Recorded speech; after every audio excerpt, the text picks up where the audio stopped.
Stephen Curry at Jimmy Butler dinala ang Warriors sa 5th seed. At Steph at LeBron posibleng magkita na sa first round ng playoffs. So para nga sa una nating balita, sa naging panalo ng Golden State Warriors kontra Memphis Grizzlies sa score na 134-125. Muling nakita nga natin nag-take over ang victory ng Warriors na sila Jimmy Butler, Draymond Green at 2-time MVP na si Stephen Curry matapos nilang makapag-combine ng 92 points upang makuha ang napakahalagang panalong ito kontra Memphis Grizzlies. Well, sa panalong ito ng Warriors at sa pag-angat nila sa 5th seed ay pinangunahan pa din sila ng 2-time MVP na gumawa ng 52 points, 10 rebounds at 8 assists. Triple-double performance naman kay Draymond Green, 13 points, 10 rebounds at 12 assists. At 27 points, 6 rebounds at 4 assists naman sa former All-Star na si Jimmy Butler. Habang sa Memphis Grizzlies naman ay 6 players nga sa kanila ang nakagawa ng double-digit scoring. Sa pangunguna pa nga din yan ng kanilang young star player na si Ja Morant na gumawa ng 36 points, 3 rebounds at 6 assists. 22 points, 7 rebounds at 1 assists naman kay Jaren Jackson Jr. 19 points naman kay Desmond Bane. Tag 10 points naman si Zach Edey at Scottie Pippen Jr.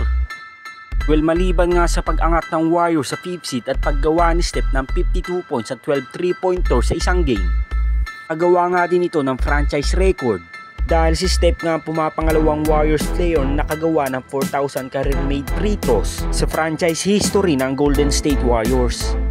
So sa napakahalagang panalong ito ng Warriors kontra sa Memphis Grizzlies, sila ngayon ay aangat na sa 5th seed ng buong Western Conference at may record na 44 wins and 31 losses.